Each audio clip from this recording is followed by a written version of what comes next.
नमस्कार, जनपक्ष में आपका स्वागत है। मैं हूं प्रियदर्शन। दोस्तों, मैं देख के हैरान हूं कि कुछ लोग बहुत खुश हैं कि झारखंड में छात्रों पे लाठीचार्ज हुआ, आंसू गैस के गोले छोड़े गए और पानी की बौछार हुई। अचानक उनको लग रहा है कि देखो, सोरेन सरकार ने भी वही किया जो केंद्र सरकार ने दिल्ली में जंतर मंतर पे किया। जंतर मंतर में छात्रों की पिटाई जितनी शर्मनाक थी, झारखंड में भी, रांची में भी छात्रों के प्रदर्शन पे चला लाठीचार्ज वैसा ही निंदनीय है। मैं दोनों की निंदा करता रहा हूं। आगे भी छात्रों के किसी प्रदर्शन पे या किसी भी जन प्रतिरोध के कार्यक्रम में ऐसा पुलिसिया दमन, ऐसा प्रशासनिक दमन होगा तो मैं उसके खिलाफ अनिवार्यतः खड़ा रहूंगा। लेकिन झारखंड के पुलिस दमन पे खुश होने वाले लोग कौन हैं? वे लोग हैं जिनको लग रहा है कि देखो, इससे केंद्र सरकार के सामने एक कैफियत आ गई, एक जस्टिफिकेशन आ गया कि हमने ही नहीं, झारखंड में भी पुलिस ने छात्रों को मारा है। अमित शाह गृह मंत्री हमारे, जो संसद में इस मुद्दे पे वक्तव्य देने से बच रहे थे, जिस दिन झारखंड में छात्रों की पिटाई हुई, उस दोपहर को खबर आ गई कि अब वो बयान देंगे, क्योंकि अब उनको एक तर्क मिल गया कि हेमंत सोरेन सरकार ने भी ये किया। हालांकि ये सच है कि दिल्ली में जो हुआ, उसमें पेलेट गन चली, उसमें कांटेदार लाठियां मारी गईं, उनमें शायद बच्चों के सिर भी फूटे। झारखंड के उदाहरण जो हैं वो थोड़े कम बरबर हैं, लेकिन ऐसी तुलना से भी मैं झारखंड सरकार का बचाव नहीं करना चाहूंगा, क्योंकि अंततः छात्रों के शांतिपूर्ण प्रदर्शन पे, और दोनों जगह था, दिलचस्प ये कि आप जंतर मंतर के आंदोलन को बदनाम करने में जुटे हैं कि वहां अराजक तत्व थे। वो अराजक तत्व जो प्रधानमंत्री को गाली दे रहे थे, जबकि उनकी तादाद नहीं के बराबर थी। और झारखंड में भी हो सकता है ऐसे अराजक तत्व हर जगह आ जाते हों, वहां भी आ गए हों, लेकिन कुल मिला के छात्रों के प्रदर्शन पे चला ये लाठीचार्ज मुझे गवारा नहीं है। लेकिन मैं इसके निंदा के लिए 2 दिन बाद ये वीडियो नहीं बना रहा हूं। असल में मैं इस बात को समझने की कोशिश कर रहा हूं कि हेमंत सोरेन सरकार छात्रों की लगभग सारी मांगे मान लेने के बावजूद बस एक मुद्दे पे क्यों अटकी है, वो है सीबीआई जांच का मुद्दा। यही बात जंतर मंतर में कही जा रही थी कि वहां बस एक मुद्दा है, धर्मेंद्र प्रधान का इस्तीफा, जिस पे सरकार अटकी हुई है। सरकार ने अंततः वो मांग मानी। अब जेएमएम सरकार को भी चाहिए झारखंड की कि जब वो परीक्षाएं कैंसिल कर रही है, सब कुछ रद्द कर रही है, तो सीबीआई जांच से परहेज क्यों कर रही है? ये एक बड़ा सवाल है, और इस सवाल में जो फांस है उसको सबको समझना चाहिए ईमानदारी से। छात्रों को भी। वो शिबू सोरेन की तस्वीर लेके बैठे हैं, वो खुद को गैर राजनीतिक बताते रहते हैं भी वो गैर राजनीतिक, उनके वक्तव्य जो आप सुनिए। लेकिन गैर राजनीतिक होना कुछ नहीं होता है। अंततः आप कहीं ना कहीं किसी न किसी के पक्ष में खड़े हो जाते हैं। ये सच है कि बीजेपी को इस आंदोलन से जितनी फसल कटने की उम्मीद थी उतनी नहीं कटी, क्योंकि वहां नारे लगने लगे कि राहुल गांधी झारखंड आओ, राहुल गांधी झारखंड आओ। किसी ने प्रधानमंत्री और गृह मंत्री और नए शिक्षा मंत्री को नहीं पुकारा कि तुम झारखंड आओ। तो उम्मीद उन्होंने राहुल गांधी से जताई। राहुल गांधी ने फोन पे बात की। कहा जा रहा है कि राहुल गांधी कभी शायद झारखंड भी हो आए, लेकिन वो आए चाहे ना आए, असली पेज जहां फंसा हुआ है, सारे मुद्दे जिनको 98% मुद्दे कहा जा रहा है, वो मान लिए गए हैं। 2 मांगे, एक मांग असल में है सीबीआई जांच की। सीबीआई जांच की मांग क्यों नहीं मानी जा रही है?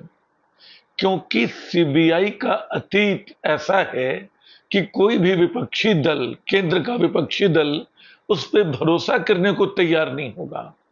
यह सच है कि सीबीआई अभी इस देश की सबसे सक्षम खुफिया एजेंसी है, सबसे सक्षम जांच एजेंसी है। उसके खाते 75% 2022 का आंकड़ा कहीं मैं देख रहा था, 75% जांच में मिली कामयाबी है, उसने सजा दिलाई है। लेकिन ये एक पक्ष है। दूसरा पक्ष ये है कि जब भी राजनीतिक मामलों में सीबीआई ने पांव रखे हैं, वहां वो वही करती आई है जो सरकारें चाहती रही हैं।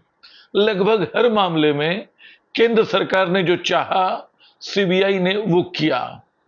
उदाहरण बहुत बड़े बड़े हैं। जो सबसे बड़ा उदाहरण है वो सोहराबुद्दीन शेख का मामला है।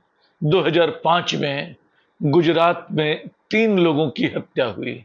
बस से उतारकर सोहराबुद्दीन शेख, तुलसीराम प्रजापति उसके दोस्त और सोहराबुद्दीन शेख की पत्नी कौसर भी, तीनों को कहीं ले जाया गया। पहले सोहराब को मारा गया और बाद में कौसर भी और तुलसीराम प्रजापति को। इसकी हत्या की जांच हुई। पहले कहा गया कि ये तो आतंकी थे, बाद में पता चला कि ये छोटे मोटे कारोबारी थे जो गड़बड़ियां करते थे, जो पैसा वसूली का काम करते थे और कारोबारियों से, माफ करेंगे, राजस्थान के कारोबारियों से। लेकिन इस पूरे मामले में सीबीआई की जांच 2008 से शुरू हुई तो सीधे वो मौजूदा गृह मंत्री अमित शाह तक जा पहुंची, और इतनी ज्यादा कि अमित शाह को गिरफ्तार होना पड़ा।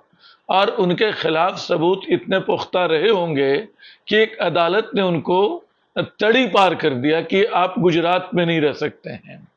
और इसके बाद 2014 में उनका मामला बिल्कुल खत्म हो गया। सीबीआई को ने उनको बिल्कुल, मतलब सबूतों के अभाव में बरी कर दिया गया। ये बदलाव क्या था? ऐसे बदलाव आपको और मिलेंगे। हवाला केस की जांच कहीं नहीं पहुंची। 2G स्पेक्ट्रम केस की जांच कहां पहुंची है? कोल इंडिया जो कोल ब्लॉक स्कैम था, अभी उसमें मनमोहन सिंह को क्लीन चिट मिली है। तो आप देखिए कि सारी जांच जो है, बल्कि 2013 में जस्टिस लोढ़ा ने कहा था कि सीबीआई तोता है, पिंजड़े में पड़ा तोता जो अपने आका की जुबान बोलता है। ये बड़ी सख्त टिप्पणी थी। शायद सीबीआई के राजनीतिक हालात, उसकी संरचना, उसके ढांचे को उस पर विचार किए बिना, लेकिन यह सच है कि उसके पहले भी सीबीआई के राजनीतिक दुरुपयोग की शिकायत मिलती रही है। ये जोगिंदर सिंह के मामले में चारा घोटाले का जब संयुक्त मोर्चा सरकार थी, जोगिंदर सिंह उस समय सीबीआई चीफ थे, उस समय विवाद उछला, बाद में भी उछलता रहा। ऐसे आपको अनगिनत मामले आएंगे ध्यान में।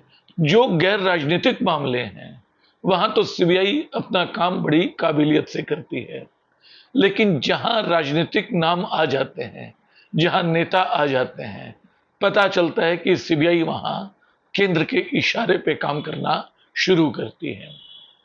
इस पूरी जांच का मामला भी यही है।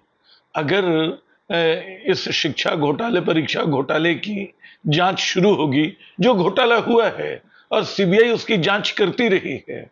दिलचस्प यह है कि आज हेमंत सोरेन सरकार को घेरने वाले भूल जाते हैं कि जो दूसरी जेपीएससी की परीक्षा थी उसमें बीजेपी नेताओं के रिश्तेदारों के नाम आए थे, और उस समय उनको बर्खास्त करने का चालाकी भरा फैसला सरकार ने किया था। चालाकी भरा मैं इसलिए कह रहा हूं कि सरकार को भी मालूम था कि कानून के सामने टिकेगा नहीं उसका फैसला, वो अंततः उनकी बहाली होगी, तो वो हो गई बहाली अंततः।